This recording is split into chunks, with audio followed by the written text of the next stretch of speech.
Hello दोस्तों, welcome to Shukla classes. एक नए ट्यूटोरियल को प्रेजेंट करने वाले हैं जिसका नाम है design and analysis of algorithm, जिसको हम शॉर्ट फॉर्म में डा भी कहते हैं।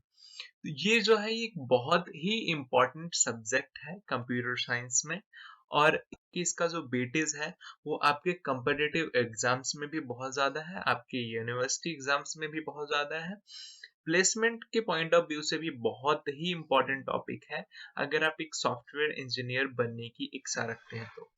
और ये अगर आप जैसे Microsoft, Adobe, Google, Facebook and some other company जिसे हम फैंग कहते हैं, उनमें अगर आप जाना चाहते हैं तो ये डा जो है ये आपकी, मुझे लगता है कि परफेक्टली आपकी हेल्प करने वाला ये।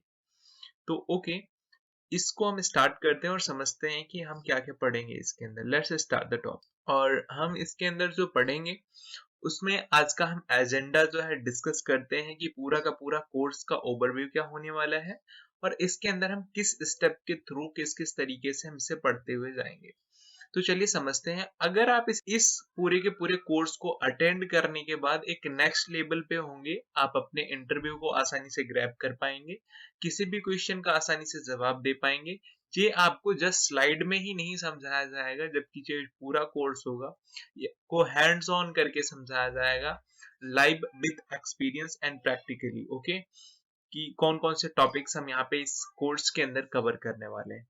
तो उसमें पहला टॉपिक होगा हमारा ऑल टॉपिक्स ऑफ एल्गोरिदम। जितनी भी एल्गोरिदम्स के टॉपिक्स हैं, उनके टाइप्स हैं, उनकी नीड क्या है, उनकी कैरेक्टरिस्टिक्स क्या है, इन सभी चीजों को यहाँ पे ऑल टॉपिक्स ऑफ एल्गोरिदम वाले सेशन में यानी कि नेक्स्ट सेशन में हम इसे कवर करेंगे।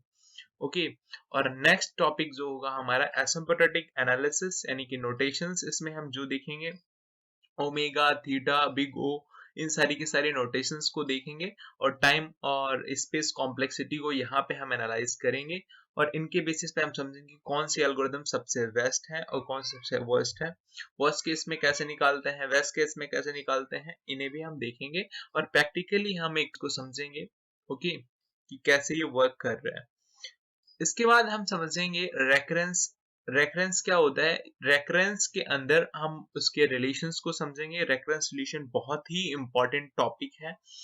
ये एसिम्प्टोटिक एनालिसिस और रेकरेंस रिलेशन बहुत ही इंपॉर्टेंट टॉपिक है। और रेकरेंस के अंदर आपको master method, recursion tree method, ये दोनों, ये यानी कि ये दो चीजें हमने आपको बताई, एसिम्प्टोटिक एनालिसिस और रेकरेंस, अब तक के सबसे इंपॉर्टेंट टॉपिक्स हैं। ओके, तो इनको मैं आपको इनकी कॉम्प्लेक्सिटी भी बताता रहता हूँ, क्योंकि अगर आप एग्जाम की प्रिपरेशन कर रहे हैं, यूनिवर्सिटी एग्जाम या गेट एग्जाम की, तो इस ये जो टॉपिक्स हैं ये आपको बहुत ही ज्यादा एज देते हैं। अगर आप गेट एग्जाम की बात करें तो 10 नंबर का वेटेज है आपका डा का, यानी कि design and analysis of algorithm. तो इस तरीके से आप समझ सकते हैं कि कितनी ज्यादा इंपॉर्टेंस है इस सब्जेक्ट की।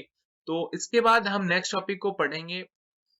वैसे तो ये हमारे सीक्वेंसिंग थोड़ी सी फॉल्ट हो गई है, बट हम आपको बताएंगे।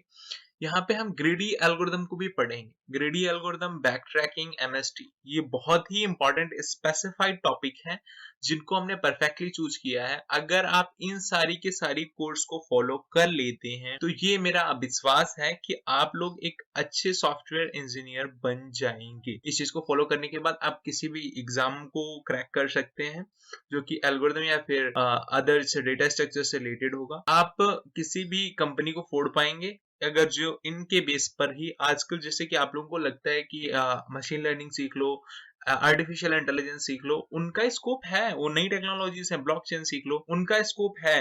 लेकिन जब आप कंपनीज में हेड पे जाते हैं तो वहां पे जो क्वेश्चंस पूछे जाते हैं वो इन्हीं तरीके से पूछे जाते हैं जो कि आपके बेसिक्स हैं। ओके, क्योंकि उनके अपने सॉफ्टवेयर होते हैं, वो अपने सॉफ्टवेयर पे आपका काम करवाते हैं, तो उनको जो बेस चाहिए वो यहीं से मिलता है, आपके एल्गोरिथम से, आपके डेटा स्ट्रक्चर से, आपके मैथमेटिक्स से और दूसरी चीजों से। ओके, तो इसलिए ये इंपॉर्टेंट। यहाँ पे आप देख रहे हैं ग्रेडी एल्गोरिथम के अंदर हम टीएसपी जैसी बहुत बड़ी बड़ी प्रॉब्लम्स को यूज करेंगे जो कि आर्टिफिशियल इंटेलिजेंस के अंदर भी यूज होती है। बैक ट्रैकिंग समझेंगे जिसमें एन क्वीन प्रॉब्लम को समझेंगे, और इसके अलावा भी बहुत सारी चीजें समझेंगे हम ग्रेडी एल्गोरिथम में भी, बैक ट्रैकिंग में भी।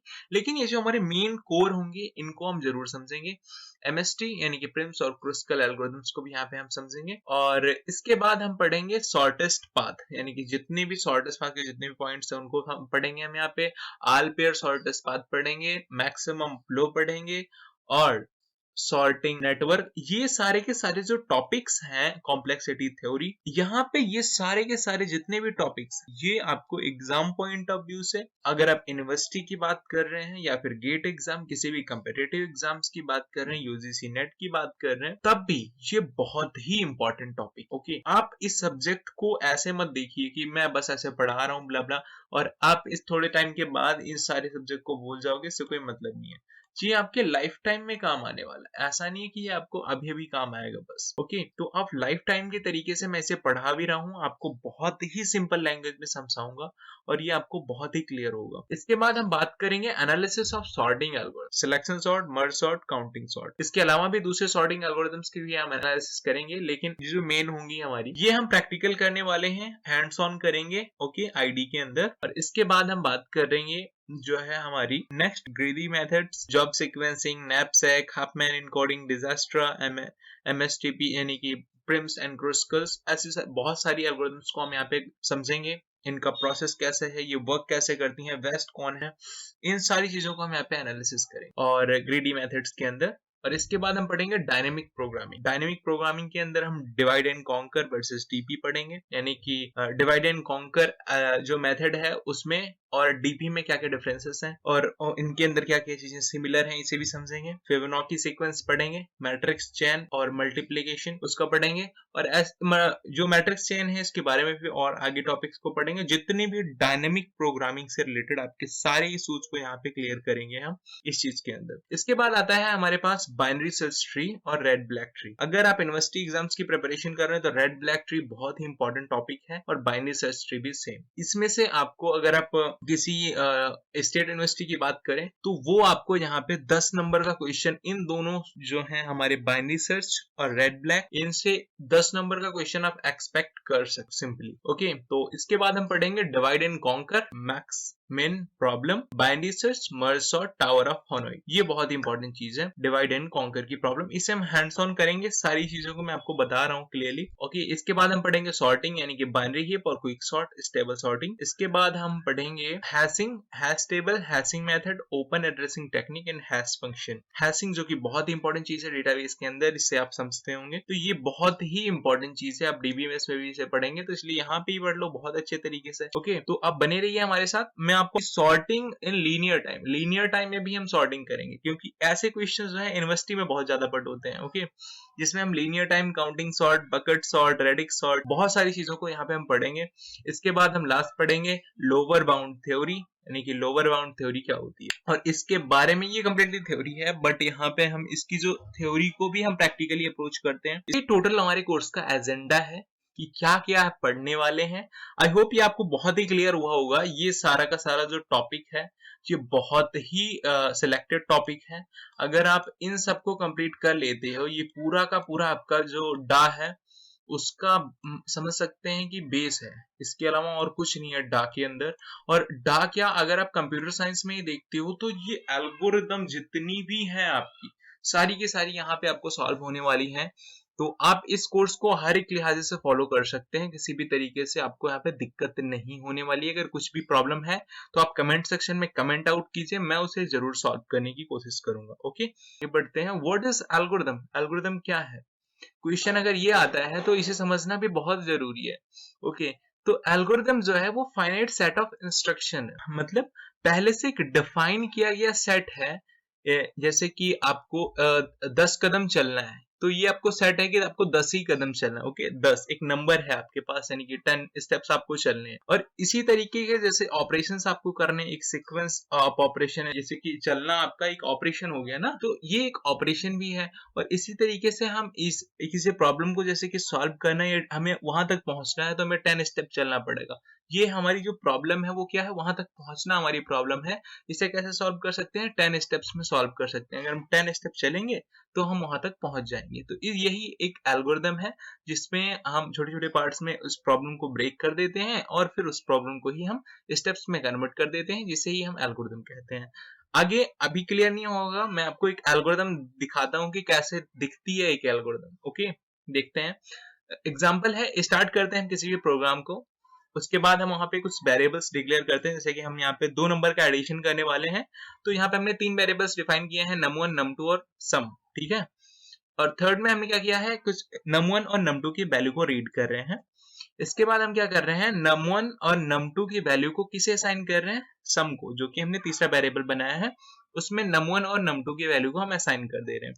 अब यहाँ पे क्या होगा, ये जब असाइन करते हैं कि सम में num1 प्लस num2 को हमने असाइन कर दिया, अब यहाँ पे क्या होगा, सम के अंदर जो num1 प्लस num2 की जो ऑपरेशन कर रहे हैं हम, इसकी वैल्यू स्टोर हो गई सम के अंदर। अब हम इसे डिस्प्ले करवा देंगे सम को, यानी कि प्रिंट करवा देंगे, और आफ्टर दिस हम स्टॉप कर देंगे। हमारी एल्गोरिथम है ये दो नंबर को ऐड करने की, यही एल्गोरिथम है, सिंपल सा स्टेप है। अगर आपको कोई कहे कि दो नंबर को आपको ऐड करना है तो कैसे ऐड करोगे, आपको सिंपल पता है, आपने बचपन से पढ़ा है कि आप अगर 2 प्लस 2 करते हो तो 2 प्लस 2 इक्वल टू 4 आप बता दोगे, लेकिन कंप्यूटर को नहीं पता है, तो कंप्यूटर के लिए स्टेप्स लिखने पड़ते हैं। स्टार्ट किया हमने, पेन उठाई पहले, ओके, पेन उठाई, फिर उसके बाद हमने कुछ नंबर्स लिखे 2 और 4। अब 2 और 4 को क्या हमें एक ऑपरेशन करने के लिए एक ऑपरेंड चाहिए, ऑपरेंड हमारे पास है num1 और num2। ओके, ऑपरेशन हमें जो ऑपरेटर चाहिए वो कौन है, प्लस, तो प्लस नाम का ऑपरेटर हमने यहाँ पे यूज किया, जिसे हम अरिथमेटिक ऑपरेटर कहते हैं। आगे पढ़ेंगे उसके थोड़ा सा, जब हम आगे एल्गोरिथम्स में पढ़ते जाएंगे तो इसके अंदर हमने एडिशन किया, और जब हमने num1 यानी कि पहले ऑपरेंड को दूसरे ऑपरेंड के साथ एक ऑपरेटर से कंबाइन किया तो उसने एक हमें रिजल्ट दे दिया, प्रिंट कर दिया हमने उसे, स्टॉप हो गया। इसे आपको थोड़ा सा और क्लियर करता हूं मैं एक यानी कि पिक्टोरियल रिप्रेजेंटेशन के थ्रू। देखिए, ये आपका num1 इज इक्वल टू 4 है, आपको num2 इज इक्वल टू 8 दिया, एक सम नाम का वेरिएबल, यानी कि तीन चीजें आपको यहाँ पे डिफाइन हो चुकी है। After this what we do, हम करेंगे सम।